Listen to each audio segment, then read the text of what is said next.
Reserve bank of India సామాన్యులకు అత్యవసర ఆర్థిక అవసరాల సమయంలో ఉపశమనాన్ని అందించే లక్ష్యంతో ఒక కీలక నిర్ణయం తీసుకుంది. త్వరలో బంగారంతో పాటు వెండి ఆభరణాలు, నాణ్యాలకు కూడా రుణ సదుపాయం కల్పించనుంది. ఈ కొత్త నిబంధన 2026 ఏప్రిల్ 1 నుంచి దేశవ్యాప్తంగా అమలులోకి రాబోతుంది. ఇప్పటి వరకు కేవలం బంగారంపైనే లోన్ ఉండేది. అయితే ఇప్పుడు తొలిసారిగా వెండిపై కూడా రుణాల కోసం ఆర్బీఐ అనుమతి ఇవ్వడం విశేషం. కొత్త మార్గదర్శకాల ప్రకారం వాణిజ్య బ్యాంకులు, చిన్న ఆర్థిక బ్యాంకులు, ప్రాంతీయ గ్రామీణ బ్యాంకులు, అర్బన్ లేదా రూరల్ కోఆపరేటివ్ బ్యాంకులు, అలాగే ఎన్బిఎఫ్సిలు అంటే నాన్ బ్యాంకింగ్ ఫైనాన్షియల్ కంపెనీస్ వెండిపై రుణాలు అందించగలుగుతాయి. అయితే ఇక్కడ మనం గుర్తుపెట్టుకోవాల్సింది ఒకటి ఉంది. అదేంటంటే వెండి కడ్డీలు, బార్లు లేదా మ్యూచువల్ ఫండ్ల వంటి ఆర్థిక ఆస్తులపై రుణాలు ఇవ్వబడవు.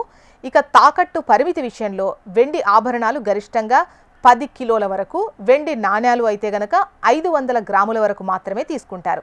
ఇక బంగారు ఆభరణాలకైతే 1 కిలో, ఇక బంగారు నాణ్యాల విషయానికి వస్తే 50 గ్రాముల వరకు మాత్రమే తాకట్టు పెట్టుకోవచ్చు. ఇకపోతే రుణ పరిమాణాన్ని నిర్ణయించడంలో లోన్ టు వాల్యూ నిష్పత్తి అంటే ఎల్టీవీ రేషియో కీలక పాత్ర పోషిస్తుంది. 2,50,000 లోపు రుణాలపై ఈ ఎల్టీవీ అనేది 85%, 2,50,000 నుంచి 5 లక్షల వరకు అయితే కనుక 80%, 5 లక్షల కంటే ఎక్కువ రుణాలపై 75%గా ఉంది. ఫర్ ఎగ్జాంపుల్, వెండి విలువ 1 లక్ష అయితే వారు గరిష్టంగా 85,000 వరకు మాత్రమే రుణం పొందుతారు. వెండి విలువను నిర్ణయించడంలో పారదర్శకతను చూపేందుకు ఆర్బీఐ స్పష్టమైన విధానం రూపొందించింది. వెండి ధరను గత 30 రోజుల సగటు ముగింపు ధర లేదా మునుపటి రోజున ముగింపు ధర, ఈ రెండింటిలో తక్కువ దాన్ని పరిగణలోకి తీసుకుంటారు.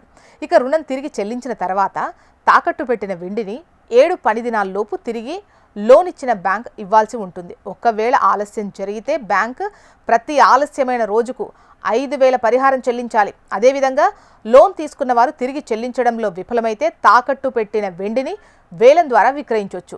కానీ ముందు కనీసం 1 నెల ముందుగా నోటీసు ఇవ్వడం తప్పనిసరి. ఇక వేలం ధర ప్రస్తుత విలువలో కనీసం 90% ఉండాలి. ఇలా ఒకవేళ 2 సార్లు వేలం విఫలమైతే దాన్ని 85%కి తగ్గిస్తారు.